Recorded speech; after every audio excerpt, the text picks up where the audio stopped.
Hello everyone, welcome to Study Tube. इस video में हम लोग इस सीरीज का पार्ट 48 देखेंगे। पार्ट 47 तक हम लोग ऑलरेडी कवर कर चुके हैं। इस सीरीज में हम लोग सामान्य विज्ञान के उन सारे प्रश्नों का रिवीजन कर रहे हैं जो पूछे गए थे रेलवे ग्रुप डी 2018 के अंदर। इस सीरीज में हम लोगों ने अब तक कवर किया हुआ है 1460 सवाल। आज हम लोग इससे आगे बढ़ेंगे। यांत्रिक ऊर्जा में से अगर हम स्थितिज ऊर्जा को घटा दें तो क्या मिलेगा? यांत्रिक ऊर्जा बराबर होता है गतिज ऊर्जा प्लस स्थितिज ऊर्जा। तो इस यांत्रिक ऊर्जा में से यानी कि मैकेनिकल एनर्जी में से अगर आप इस स्थितिज ऊर्जा पोटेंशियल एनर्जी को घटा दो तो आपको मिल जाएगा गतिज ऊर्जा। तो ए हमारा आंसर हो जाएगा गतिज ऊर्जा। जब एटीपी में टर्मिनल फॉस्फेट लिंकेज जल का उपयोग करके विखंडित होता है तो डैश किलो जूल पर मोल के समतुल्य ऊर्जा निकलती है। देखिए, ये जो एडीपी है, एडिनोसाइन डाइफॉस्फेट, ये इनऑर्गेनिक फॉस्फेट के साथ मिल करके इसके साथ मिल करके एटीपी बनाता है। एटीपी ये एनर्जी मॉलिक्यूल है, एनर्जी करेंसी भी बोलते हैं इसको। इसके टूटने से ऊर्जा मिलती है। इसके टूटने से क्या मिलती है? ऊर्जा मिलती है।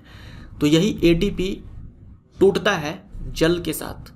यहाँ लिखा हुआ ना, टर्मिनल फॉस्फेट लिंकेज जल का उपयोग करके विखंडित होता है। तो ये एटीपी टूटता है जल का उपयोग करके।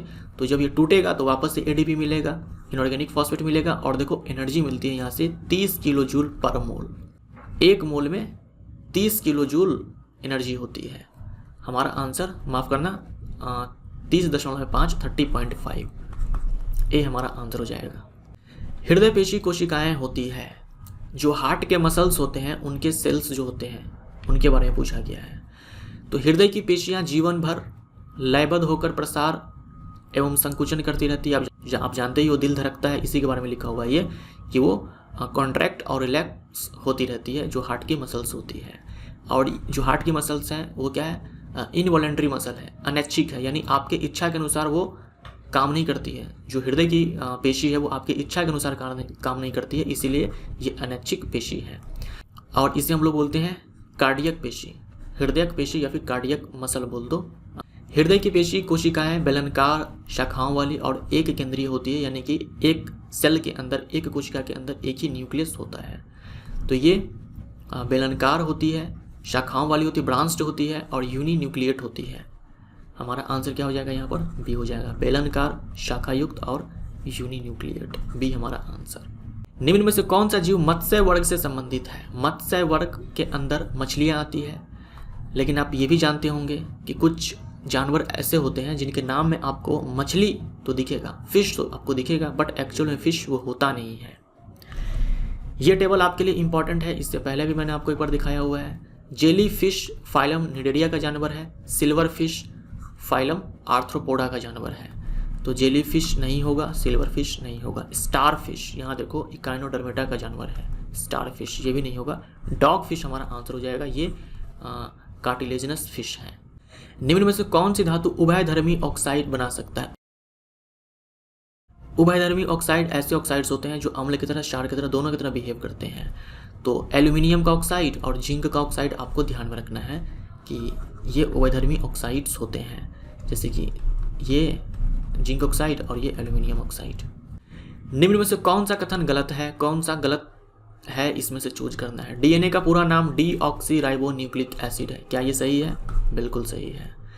यह गुणसूत्र में उपस्थित होने वाला रासायनिक तत्व है जो आनुवांशिक गुण वहन करता है, ये भी सही है। डीएनए जेनेटिक मटेरियल होता है, क्रोमोसोम में होता है।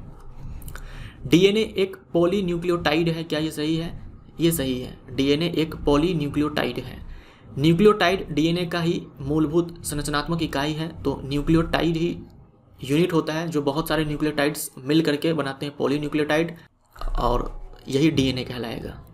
जो दो अवयवों से मिलकर बनी होती है। देखो यहाँ तक तो सही था, यहाँ तक तो सही था, लेकिन ये जो लाइन बोल दिया ना, यही इसको गलत कर देगा। यहाँ पे दो अवयव नहीं, 3 अवयव। 3 अवयव कौन सा? एक तो आपका पेंटोज शुगर हो जाएगा, पहला ये होता है। दूसरा आपका nitrogen base, adenine, guanine, cytosine, thymine, nitrogen bases DNA के अंदर। तीसरा कौन है? Phosphate group. फॉस्फेट ग्रुप, यही फॉस्फेट ग्रुप है जिसके कारण ये डीएनए क्या है? ये सोल्यूबल होता है वाटर में। सी हो जाएगा। एम में द्रव्यमान की एक वस्तु को जमीन से, भूस्तर से यानी कि जमीन से 4h की ऊंचाई पर ऊपर उठाया गया वस्तु की स्थितिज ऊर्जा ज्ञात करें। स्थितिज ऊर्जा बराबर ये लिखा जाता है mgh, mg और h के स्थान पर देखो यहाँ पर 4h आपको लेना है, 4h, तो 4mgh हो जाएगा, 4mgh। टरबाइन द्वारा बहते पानी और हवा का प्रयोग डैश परिवर्तन के लिए किया जाता है। तो ये जो बहता पानी है या फिर ये जो बहती हवा है, ये टरबाइन को घुमाने का काम करते हैं। ये टरबाइन को क्या करते हैं? घुमाते हैं। घुमाने से इसके पास गति जुड़ जाएगी। टरबाइन गति में है तो गति जुड़ जाएगी और यही टरबाइन जब घूमता है तब बिजली पैदा होती है। तो गतिज ऊर्जा को विद्युत ऊर्जा में बदलने के लिए। एक्टिनाइडों की परमाणुविक संख्या डैश है। एक्टिनाइड, लेंथेनाइट के अंदर जो तत्व आते हैं उनकी परमाणु संख्या 58 से 71 तक होती है और एक्टिनाइड के अंदर जो तत्व आते हैं उनकी परमाणु संख्या 90 से लेकर के 103 तक होती है। हमारा आंसर यहाँ पर सी हो जाएगा।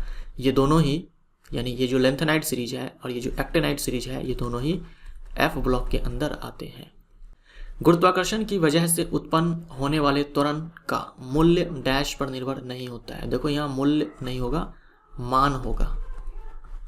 अंग्रेजी में अगर आप इसको ट्रांसलेट करोगे ना तो यहाँ पर शब्द आएगा वैल्यू, और गूगल ट्रांसलेशन में इस वैल्यू का मतलब मूल्य होता है, इसलिए यहाँ पर मूल्य लिखा हुआ है। मान होगा, यहाँ पर मान निर्भर नहीं होता है। आपको मैं बता चुका हूँ G बराबर होता है कैपिटल G कैपिटल M बट्टे में R²।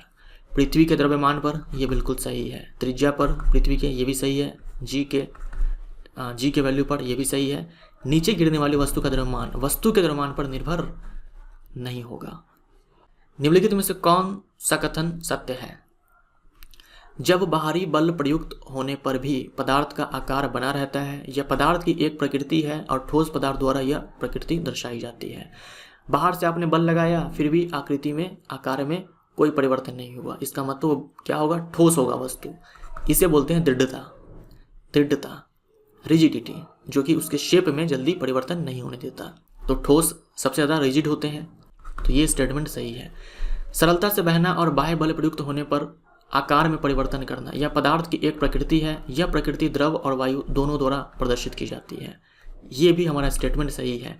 आसानी से बहना, बाह्य बल प्रयुक्त होने पर आकार में परिवर्तन करना, यह पदार्थ की प्रकृति है। यह प्रकृति द्रव और वायु दोनों के द्वारा प्रदर्शित की जाती है, दिखाई जाती है। ये स्टेटमेंट सही है, क्योंकि द्रव और वायु के पास क्या है? फ्लूइडिटी है, तरलता है, तो ये बहते हैं द्रव और वायु दोनों, और इनके आकृति में भी परिवर्तन किया जा सकता है। तो ए और बी दोनों सत्य है। यदि प्रतिरोध को आधा कर दिया जाए तो धारा, अगर हम प्रतिरोध को आधा कर दें, ये संबंध होता है। अगर हम प्रतिरोध को आधा कर दें तो जो विद्युत धारा है ये 2 गुनी हो जाती है। याद रखिएगा, प्रतिरोध को चेंज करने से करंट चेंज हो जाएगा, लेकिन करंट को चेंज करने से प्रतिरोध चेंज नहीं होगा। ये चीज़ आप ध्यान में रखिएगा। करंट को चेंज करने से प्रतिरोध चेंज नहीं होगा। अगर आप करंट को चेंज करोगे तो विभवांतर चेंज हो जाएगा। करंट को चेंज करोगे विभवांतर चेंज हो जाएगा, और इस प्रकार से परिवर्तन होगा विभवांतर के अंदर कि जो ओवरऑल वैल्यू है, इसको आप ऐसे समझिए, V बट्टे में I बराबर में R होता है। अगर आप करंट को चेंज करोगे तो ये विभवांतर भी चेंज हो जाएगा अपने आप, और इस प्रकार से चेंज होगा कि जो ये पूरा वैल्यू है ये चेंज नहीं होगा। तो ये जो पूरा वैल्यू है ये R के बराबर है, प्रतिरोध के बराबर है, यानी कि प्रतिरोध चेंज नहीं होगा। आप I चेंज करोगे V चेंज हो जाएगा और ओवरऑल वैल्यू चेंज नहीं होगा। लेकिन अगर आप प्रतिरोध को चेंज करोगे तो ये विद्युत धारा में परिवर्तन हो जाएगा। डैश, यह एकमात्र अधातु है जिसे क्षारीय धातुओं के साथ रखा गया है। क्षारीय धातु हम लोग समूह 1 के तत्व को बोलते हैं। कौन कौन से तत्व है इसके अंदर? लिथियम है, सोडियम है, पोटेशियम है, रुबिडियम है, सीजियम है, फ्रांसियम है, और लिथियम के जस्ट ऊपर आपको हाइड्रोजन दिख जाएगा। ये हमारा आंसर हो जाएगा। डैश एक यौगिक नहीं है। कौन इसमें से एक यौगिक नहीं है? तो यौगिक ये 2 या 2 से अधिक तत्वों के एक निश्चित अनुपात में मिलने से बनते हैं। तो सल्फर डाइऑक्साइड, ये सल्फर डाइऑक्साइड है। सल्फर और ऑक्सीजन के निश्चित अनुपात में मिलने से सल्फर डाइऑक्साइड बनता है। चौक हम बोलते हैं कैल्शियम कार्बोनेट को, CaCO3। हाइड्रोजन सल्फाइड हो जाएगा H2S, लेड हो जाएगा Pb। तो ये एक तत्व है, सिंपली यौगिक नहीं है। ये तीनों यौगिक है। बर्फ़ का गलनांक बिंदु है, बर्फ़ का मेल्टिंग पॉइंट 0 डिग्री सेल्सियस है जो कि बराबर होता है 273 केल्विन के। सी हमारा आंसर। एक आपने सुना होगा absolute zero temperature, absolute zero temperature, परम शून्य ताप।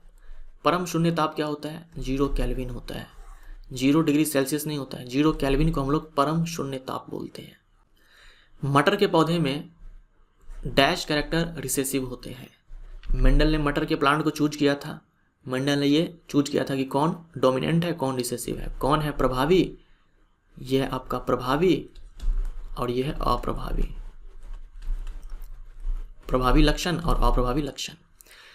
फूलों का रंग उन्होंने देखा, फूलों के रंग में उन्होंने देखा कि जो गुलाबी माफ करना बैंगनी रंग के जो फूल हैं ये ज़्यादातर मटर के प्लांट में देखे जाते हैं, तो ये प्रभावी है। और श्वेत रंग का यानी कि सफ़ेद रंग का जो फूल है ये अप्रभावी है, यानी कि ये बहुत ही कम देखे जाते हैं मटर के प्लांट में। बीज में उन्होंने देखो, बीज में उन्होंने बीज के आकृति को देखा और रंग को देखा। आकृति में देखा कि राउंड वाला बीज ज़्यादा होता है मटर के प्लांट में, तो ये डोमिनेंट हो जाएगा, और जो रिंकल्ड है, झुर्रीदार है, ये रिसेसिव है। हमारा आंसर यहाँ पर सी हो जाएगा। बीज में उन्होंने कलर भी देखा, रंग भी देखा। येलो वाला जो था बीज ये ज़्यादा था, डोमिनेंट था, और ग्रीन वाला रिसेसिव था। पॉड का कलर देखा उन्होंने, पॉड के कलर में उन्होंने देखा कि जो ग्रीन कलर का पॉड है यानी कि फली जो है, फली का रंग, पॉड में भी उन्होंने 2 देखे, 2 कैरेक्टर्स लिए जिनके अंदर 4 ट्रेट्स होंगे। तो पॉड के कलर यानी कि फली का रंग ग्रीन वाला डोमिनेंट था और येलो वाला रिसेसिव था। पॉड के शेप में जो इन्फ्लेटेड था वो डोमिनेंट था, और जो कंस्ट्रिक्टेड यानी कि सिकुड़ा हुआ ये अप्रभावी था।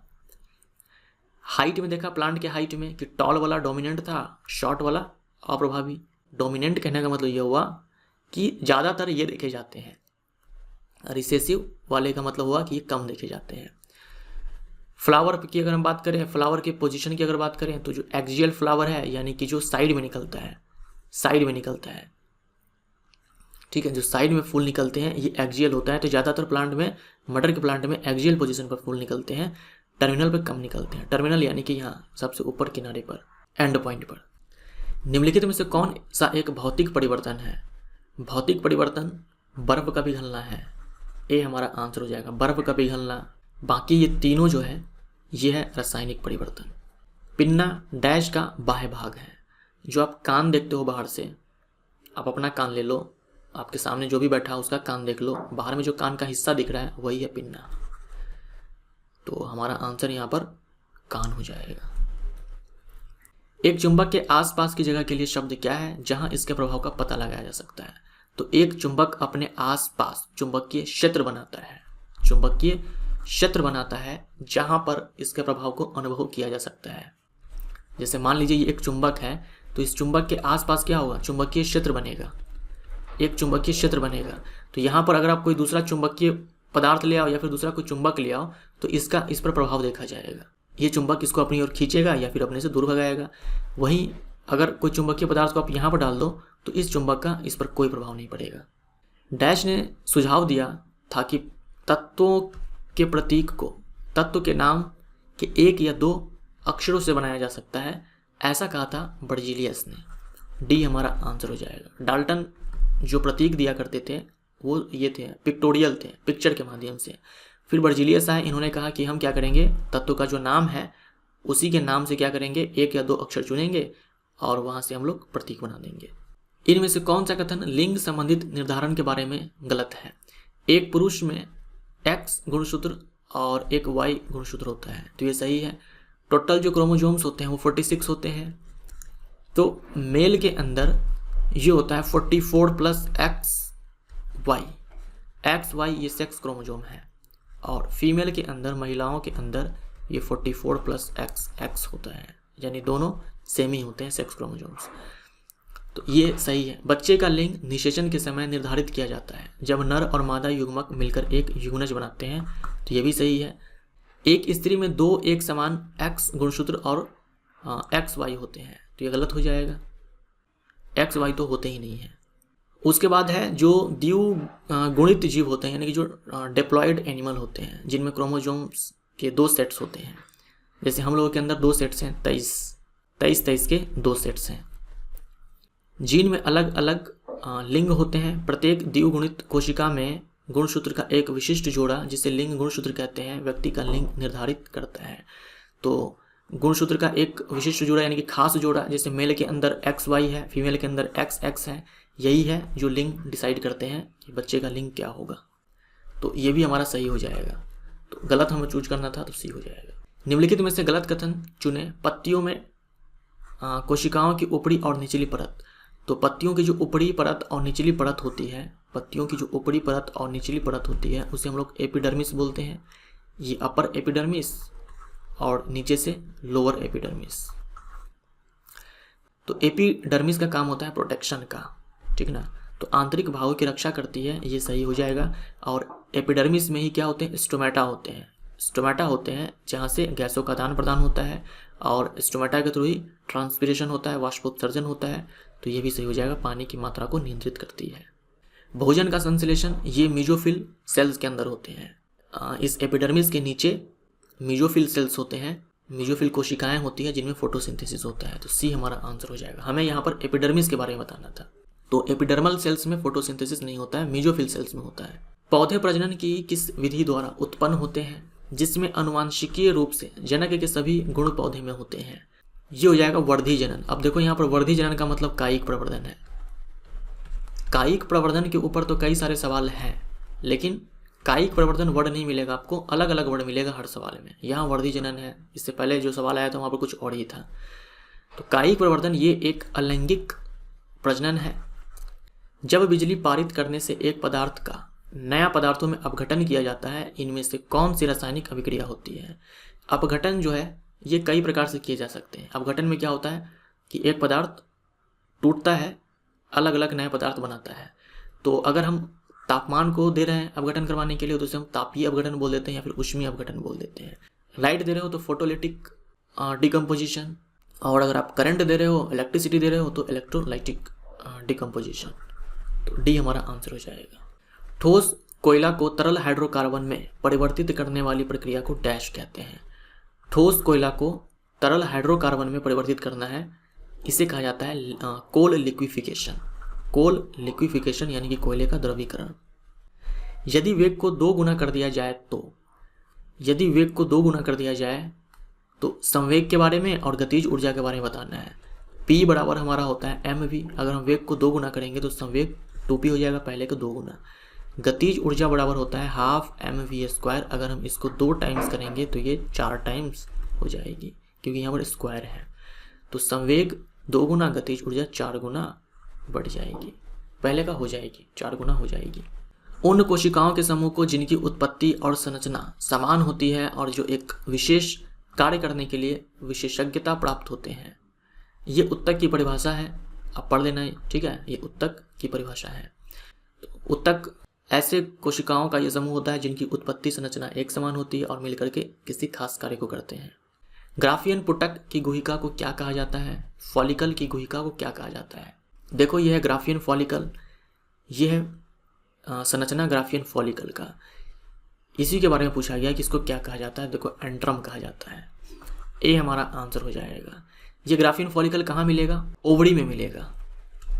ये कहाँ मिलेगा? ओवरी में, अंडाशय में। आप लोग जानते हो कि अंडाशय से अंडाणु निकलता है, यानी कि जो अंडा है फीमेल बॉडी के अंदर, ये अंडाशय से निकलता है। तो ये जो अंडा होता है, यानी कि जो ओवम हम जिसे बोलते हैं या फिर एग बोलते हैं, एक्चुअल में ये सेकेंडरी oocyte होता है। जिसे हम लोग अंडा बोलते हैं ना, वो सेकेंडरी oocyte होता है।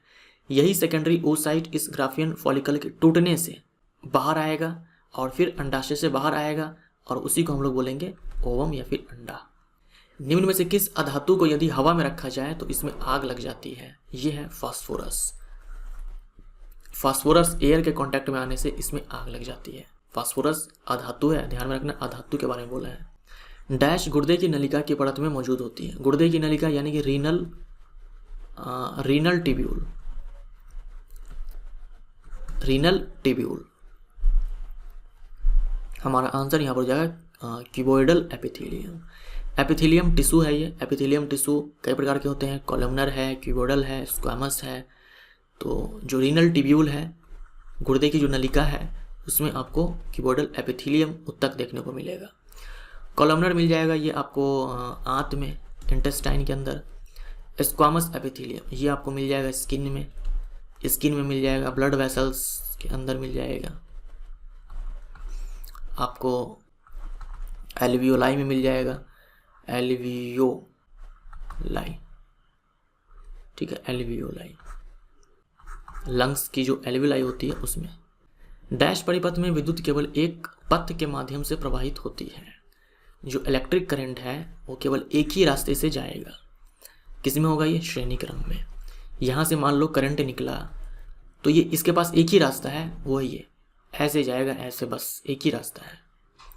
लेकिन ये देखो समानांतर क्रम में है, यहाँ से करंट अगर चला तो करंट कई रास्ते से जाएगा। यहाँ पर देखो इस रास्ते से जाएगा, फिर कुछ करंट इस रास्ते से चला जाएगा, फिर कुछ इस रास्ते से चला जाएगा, कुछ इस रास्ते जाएगा, तो अलग अलग रास्ते से जाएगा।